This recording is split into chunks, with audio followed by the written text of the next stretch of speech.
Hi,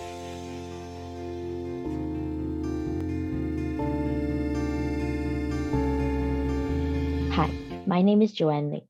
I am a part of the Community Service Learning Program at the University of Alberta.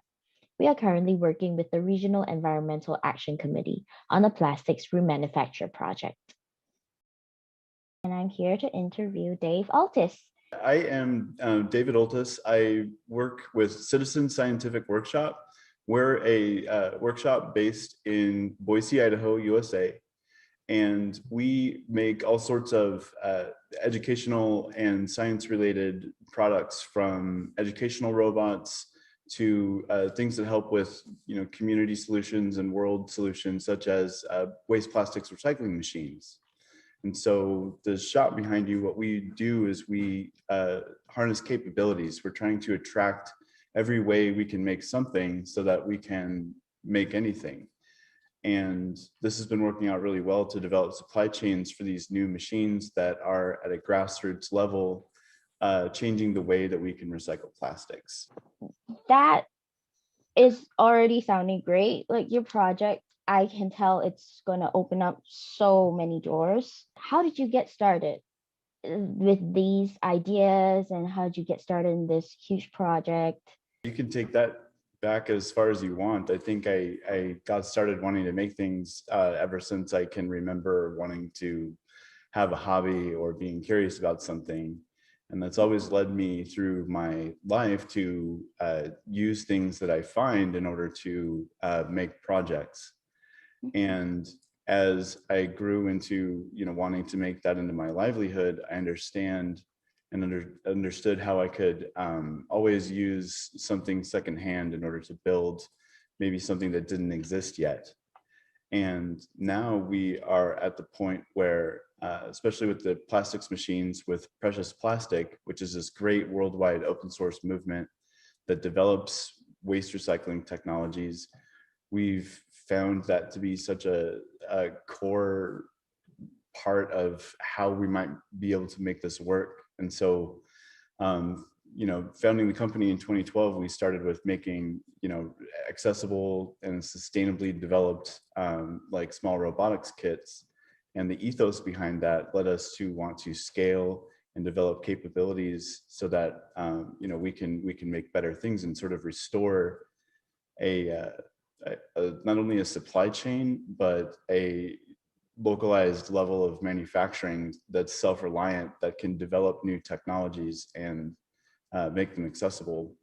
So that can scale so well with Precious Plastic machines as a local solution for a common problem, that those talents that we've been developing just aligned perfectly with it. So you said that your technology is aiming to be a more localized solution for plastic recycling, right? Please describe any significant differences between the sort of perhaps industrial recycling program or machines compared to yours? So I think, as far as I can see, whenever I look at how recycling is being sort of processed through towns and communities everywhere, it looks at its heart kind of like a transit system. I don't see processing happening until many steps are already taken. And I think there's something we can acknowledge, that we all have a responsibility when it comes to how we use this, And if it's for one thing, then maybe as consumers, we can go an extra step and maybe clean and pre-sort our own plastics and then hand them directly to a processor. And then when we talk about processing as it exists, machines out there are, they're made to be very high flow. So in order to even start actually processing something, say within a community, you're looking at hundreds of thousands of dollars possibly of equipment. So it is extremely difficult for a community, even if they want to do something and have a healthy recycling program, the orders of operation necessary to get that are a very big deal, and they're often very costly. Mm-hmm. With the precious plastic machines, you have an option that's disrupted the size and scale. And that means that you can imagine this as solving a community problem down the street in your Mm-hmm. neighborhood with a target populace that really does want to do better with how we treat our plastics. And when you can see as a community member that you are adding to someone's livelihood, such as the people who want to start their own businesses, schools, municipalities, you can see these people self-starting, you aid them by doing a good job, providing them material, and then you get to see in your own community the output from these machines. So this is a shredder machine, and it Mm-hmm. basically chews up all sorts of plastics in really fun, exciting ways. This is an extruder machine, so you can take that shredded material and pass it through this heated screw and barrel and fill molds or make profiles and do all sorts of really fun, creative, sort of artisanal level plastics manufacturing. And that's really good too. You know, that creates jobs. The Yeah. way we've designed our shop is to be a supportive system for this type of output. It's quite literally a reuse, reduce, recycle program in the neighborhood itself, right? Yes, Wow. footsteps instead of, Mm-hmm.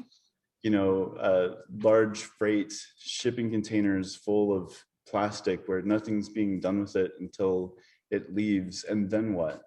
Yeah. So you get to walk along with it, and you get to see the circular life cycle. Yeah. And there's that reassurance, right? Yeah. Yes. Well, now that we're on that, when you're working with plastics, did you notice any fumes?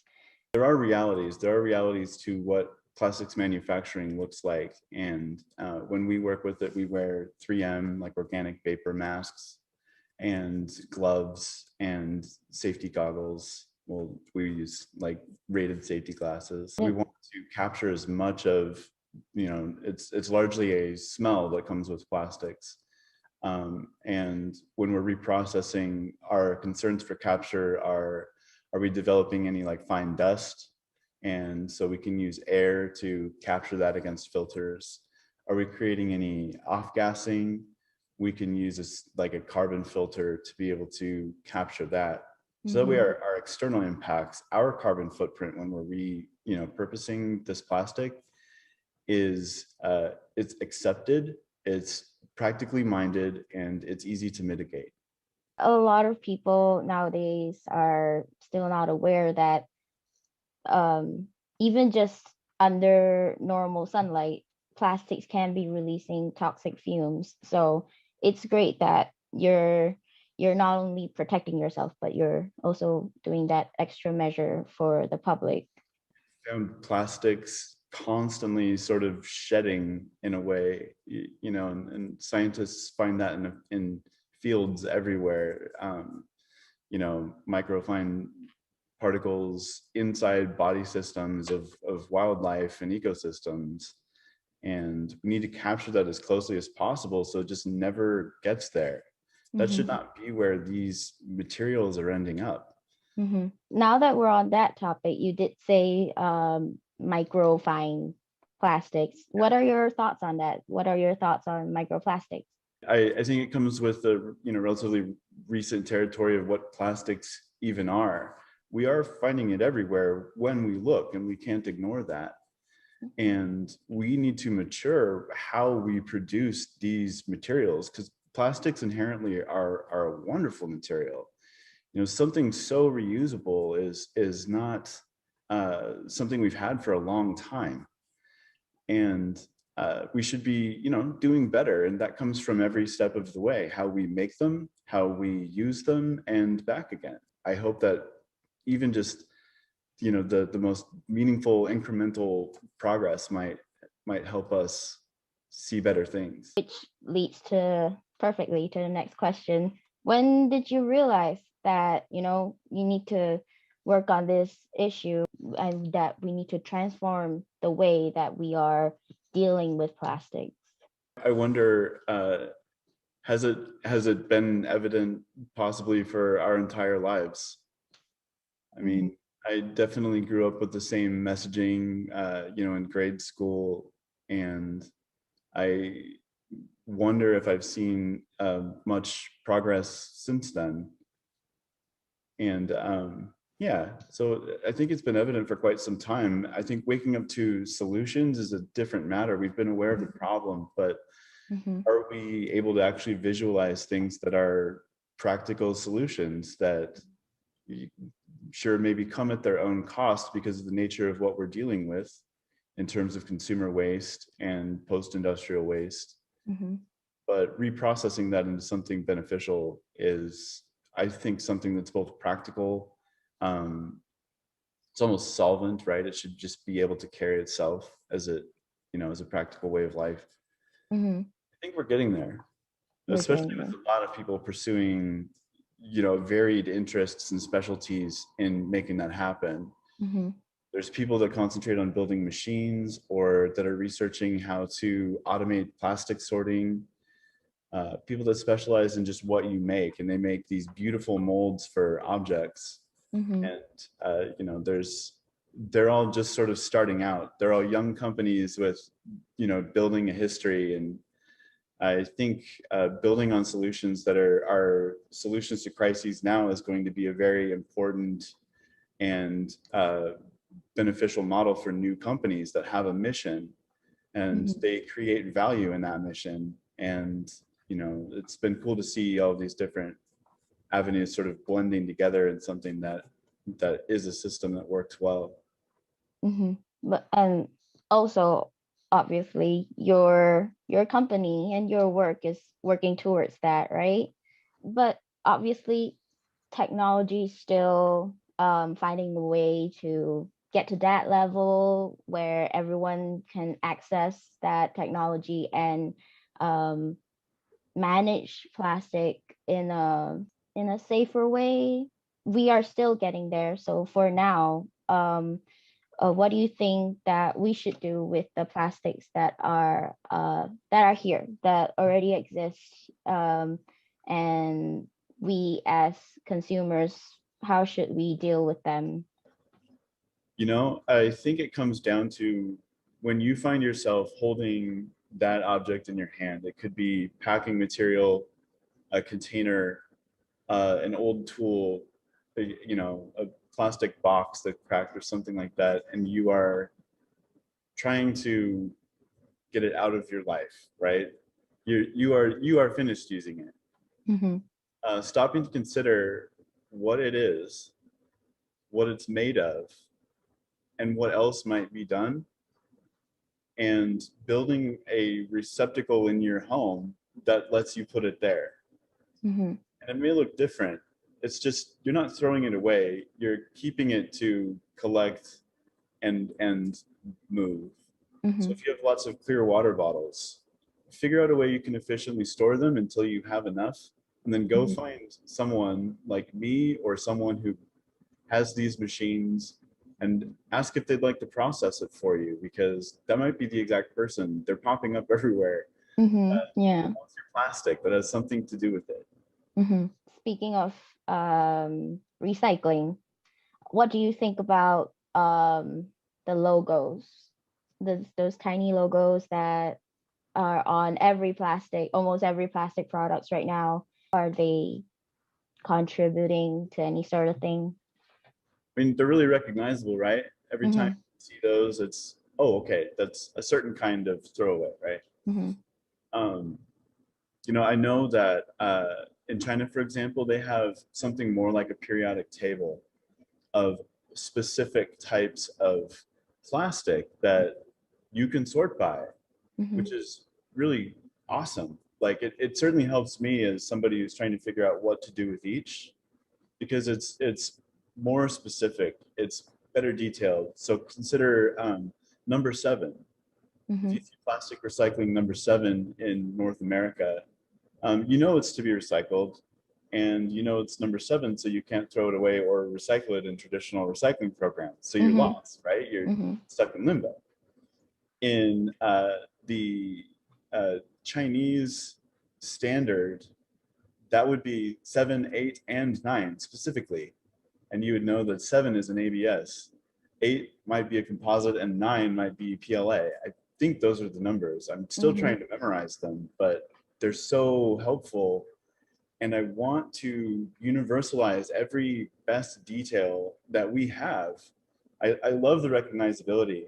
I love the fact that even simple identifiers can be stamped on everything that we make with them. You know, in terms of what we do, that's a really cool little hand stamp that you make at your workshop and, you know, get like a maker badge for, right? Mm-hmm.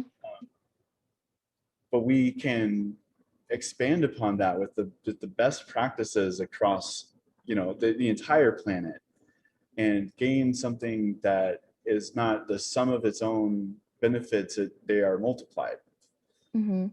And I would like to find those, you know, benevolent people that are just willing to do that on their own in an open source fashion, Mm-hmm. to build it and help inform what might be something that becomes a universal standard, but at the same time not make it something that can be adopted voluntarily by those people who want to do better, Mm-hmm. gain growth and traction that way. Um, so yeah, you know, just there's definitely room for improvement, and I don't want to sound critical because I like both the detail and the recognizability of the programs we have, but I also know that we can always do better. We can always try to improve. That's true. Now that we're on this topic, what do you think is the most important message that the public should know right now? I think that I mean, there's a few close competitors. What is the most important part of this? Mm-hmm. And ultimately, for me, it comes down to plastics are not inherently a bad material. They are the most recent revolution in industry that we know, and they've defined it. And for the first time, we've come, you know, with great success becomes a lot of, you know, waste and exhaust. And in order for plastics to become something that is truly a great, uh, you know, engineering material, we need to consider the entire cycle of it and understand what we're making. And if it's been a century or so since modern plastics have been, uh, you know, have been born really on this world, it we have to look forward and make sure that it doesn't take another century to, you know, deal with the way we've possibly mistreated our newfound scale and abilities. Mm-hmm. And so that's where our work can be, you know, maximized here and now, is just planting little pods that take care of the plastic and start to capture it from within a community and process it inside that community into something positive. Mm-hmm.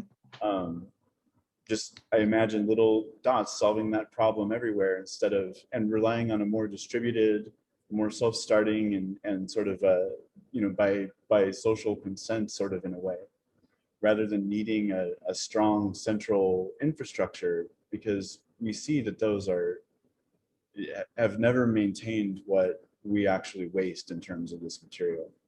Like what you said, it is a very malleable material that we can definitely be utilizing towards a better future, right? So um how do you uh in your perspective want to move forward with this movement?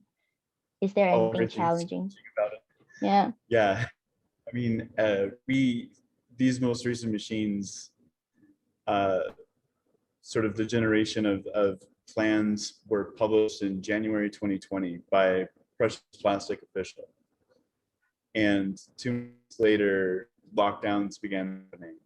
Mm-hmm. So we had started development to align the plans and technology to US material sizes and what was available here. They were designed in Europe and built with an ethic of, you know, easily able to be resourced parts, and in Europe, and metric designs, which I'm so happy about. But I live in the US and everything is in imperial units.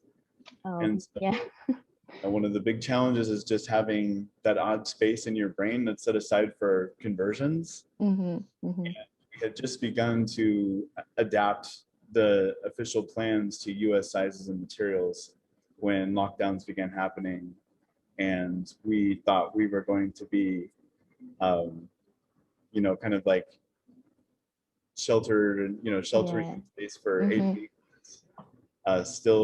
We're still doing that, now. Mm-hmm. Yeah. So what was already hard, but already didn't exist, there was no supply chain for, became a battle of establishing the supply chain as that chain is also beginning to show cracks and break down. Mm-hmm. And that has compounded all of those stresses that happen in, from everything to R&D to, delivering our products to our clients Mm-hmm. who spend time waiting for, their machines to arrive and in good order. And we need to shoulder and carry every bit of that commitment to make a machine and deliver it to somebody, because this is an industry where these are our lives. This is grassroots, and these are people. We Mm-hmm. are all people in this community, and we're all supposed to work together. And so we learned that we needed to stand in front of uh, that, the people we work for, in order to shield them from a lot of those stresses. Mm-hmm. Everything from, waiting for motors, for parts to be made, just to collect them and finish these machines has been it's just been a constant battle of, Mm-hmm. attrition and energy. Yeah. What has happened is I think we have sort of hardened our processes so that we are still able to perform even under these stresses. And it comes down to time for our clients. They have to get moving and operable with their machines. We have just had to continually move forward and step in front of anything that can be thrown our way. And it's been everything has happened, so just making sure that we supply these properly and in good fashion. What that's going to do is gild us in this, we will get past this current world condition, and the strengths and methods that have tempered us during this time Mm-hmm. are going to make us that much more capable when we scale. I could never have imagined last fall that we would be at a point where we are able to expand. We have been working for years actually to set up a small factory in rural Alberta. Oh yeah. And it's been 2 or 3 years just making that able to happen. And eventually I want to take this as the sustainable industry and plant a factory in Alberta where, we can learn these skills and we can practice science in such a deep way. So that's kind of what we're building for. And this is how we're going to take it there.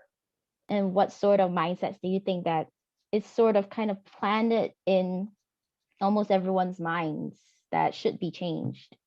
Yeah, I wonder if sometimes we all maybe, I certainly find myself doing it. So this kind of comes from a point of self-reflection, right? Things that, I know that I could do better when I'm handling my own plastics, right? Mm-hmm. And it's that we maybe have one role to play when it comes to how we use them and what we do. Are we simply consumers, and this is what a consumer does? Mm-hmm. It's such a thin band of the actual life cycle of the material that I wonder if we all just need to maybe, at least this has been helping me say, I took this is mine now. It's my plastic piece. And now Mm-hmm. what am I going to do with it so that when I send it on its way in this tiny little fraction of its lifetime, I'm at least considering how to do that for its best life, Mm-hmm. and be a little bit sentimental about where things you've used go, Mm-hmm. conscious of that. Mm-hmm. I mean, what it did for me is it started me looking at our waste in our own home. How much plastic does, the average, 2.7 kilograms of, plastic developed in a home every week, what does that actually look like? Like what, Mm-hmm. how big is that? You Mm-hmm. know, and acknowledging that while everything that I, you know, intend to recycle, that I know that beyond me, it probably, I don't know where it goes. I'm not sure it's being recycled. Versus the plastics that I put in another place to that where I intend to be recycled, and Mm-hmm. what those do. And what I've begun doing is capturing as many of our just own home materials that I can, and testing machines, and you know, just making a table of all the different types of plastic. So it's certainly turned into quite a study for me, and the the way I hope it might translate to other people is that it can be our way of life. This is, you know, citizen science is a way of life of science. Mm-hmm. You're not, you know, clocking in at the lab in order to qualify to be a citizen scientist. It can be common sense. It can be an ethos. Mm-hmm. It's certainly fun and engaging, and you find yourself having all sorts of little adventures. And I think this can be just as personal and solve a huge problem. Mm-hmm. We know that there's a connective tissue building, Mm-hmm. Yes, and it definitely. should be with people. We cannot rely on infrastructure, and we can't rely on this, you know, this old method all of a sudden working. Mm-hmm. And so it has to be a human development. It has to be through our growth of a culture that does involve industry, and it does involve sciences directly, Yes. where Yes. we're peers, not Mm-hmm. parallels, you know? Mm-hmm. Thanks for taking the time to watch this interview with Dave Ultis. We learned a lot and we hope you did too. We continue to film interviews with people knowledgeable about plastics. So if you're interested in the Plastic Remanufacture Project by the Regional Environmental Action Committee, please like this video and subscribe to our channel. We have links and resources down below where you can support us and learn more about our purpose. Thanks again for watching, and take care.